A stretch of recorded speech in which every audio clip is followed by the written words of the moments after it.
കേരളത്തിൽ ഇലക്ഷൻ കഴിഞ്ഞ സമയത്ത് കോഴിക്കോട് ജില്ലയിൽ ശ്രീ എം.കെ. രാഘവനും അതുപോലെ തന്നെ ഷാഫി പറമ്പിലും മിന്നുന്ന വിജയമാണ് കാഴ്ചവെച്ചത്. അതിനായി കോഴിക്കോട് ജില്ലയിലെ DCCയുടെ പ്രസിഡന്റ് ശ്രീ കെ പ്രവീൺകുമാർ അദ്ദേഹം നമ്മളോടൊപ്പം ചേരുകയാണ്. അദ്ദേഹത്തിന് ഈ ഒരു വിജയത്തിൽ വലിയ പങ്കാണുള്ളത്. നമുക്ക് അദ്ദേഹത്തോട് നേരിട്ട് ചോദിക്കാം. ഇപ്പോൾ എന്താണ് തോന്നുന്നത്? അല്ല, തികഞ്ഞ അഭിമാനം. കാരണം ഏറ്റെടുത്ത ഉത്തരവാദിത്തങ്ങൾ കൃത്യമായി ചെയ്യാൻ സാധിച്ചു എന്ന ആത്മസംതൃപ്തി.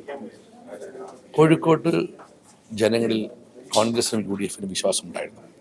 ഞാൻ തുടക്കത്തിലേ പറഞ്ഞിരുന്നു, ശ്രീ എം.കെ. രാഘവൻ്റെയും ഷാഫി പറമ്പിൻ്റെയും ഭൂരിപക്ഷം 1 ലക്ഷം കടക്കുമെന്ന്. അത് മാധ്യമോട് പറഞ്ഞിരുന്നു, പരസ്യമായി പ്രസംഗിച്ചിരുന്നു. പക്ഷെ ഇത് ആ പ്രതീക്ഷയും കടത്തിവെട്ടിയ പിന്തുണയാണ് കോഴിക്കോട് ജനത തന്നത്. 1 ലക്ഷമാണ് പ്രതീക്ഷിച്ചത്. രാഘവൻ 1.46, ഷാഫി 1.16 കടന്നു. ഏതായാലും ഞങ്ങളുടെ പ്രതീക്ഷയ്ക്ക് അപ്പുറത്തുള്ള പിന്തുണയാണ് കോഴിക്കോട് ജനം ഞങ്ങൾ തന്നത്. അത് വിനയത്തോടെ ഞങ്ങൾ സ്വീകരിക്കുന്നു. ആ നന്ദി ഞങ്ങൾ പ്രവൃത്തിയിലൂടെ കാണിക്കും.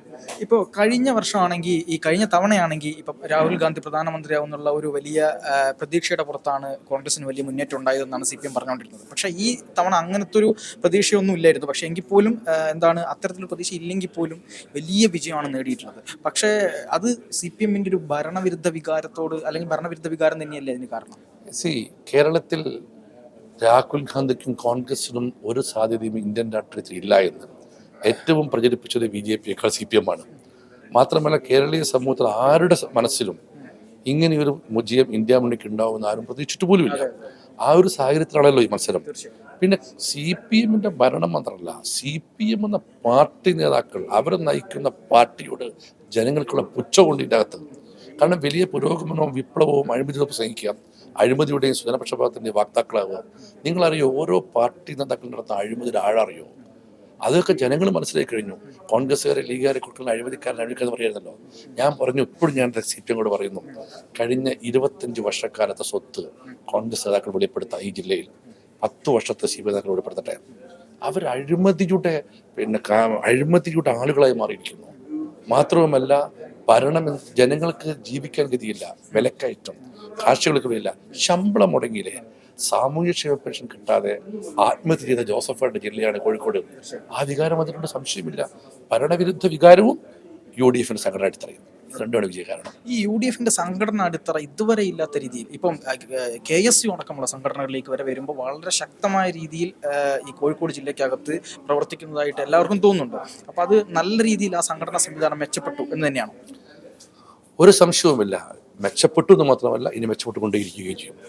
MLA-മാരില്ലാത്ത ജില്ല എന്നുള്ള പേര് പക്ഷേ 2020 മാറ്റും. ആഗസ്റ്റ് മാസം അവസാനമോ സെപ്റ്റംബറിൽ ആദ്യവാരമോ ഞങ്ങളുടെ ജില്ലയിലെ കോൺഗ്രസിന്റെ ഓഫീസ് ഉദ്ഘാടനമാണ്. ആധുനിക സജ്ജീകരണങ്ങൾ ഒരുക്കിയ വർത്തമാനകാല രാഷ്ട്രീയത്തിന് വേണ്ട കാര്യങ്ങളൊക്കെ ഒരുക്കാൻ സാധിക്കുന്ന സംവിധാനമുള്ള ഓഫീസ്. അതിനുശേഷം ഞങ്ങൾ ഇറങ്ങുകയാണ്. പഞ്ചായത്തും അസംബ്ലി ലക്ഷ്യമിട്ടു. ഒരു സംശയവുമില്ല, അവിടെ ഞങ്ങൾ ചരിത്രം കുറിക്കും.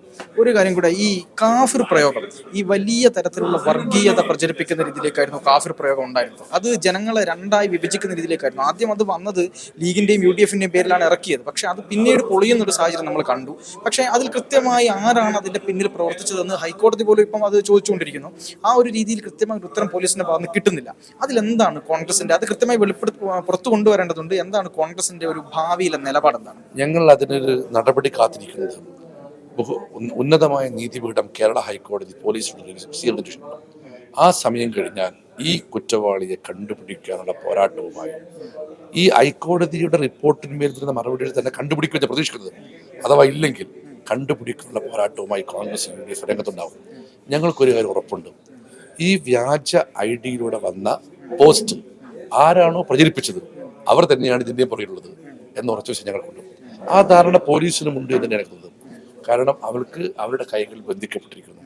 ഇതിന്റെ പിന്നിൽ പോലീസിന്റെ പരിധിക്ക് അപ്പുറത്തുള്ള, അല്ലെങ്കിൽ പോലീസിന്റെ നിയന്ത്രണത്തിൽ വരാത്ത ചില ശക്തികളുണ്ടോ, അവരാണെന്നുള്ള ബോധ്യമുണ്ട്.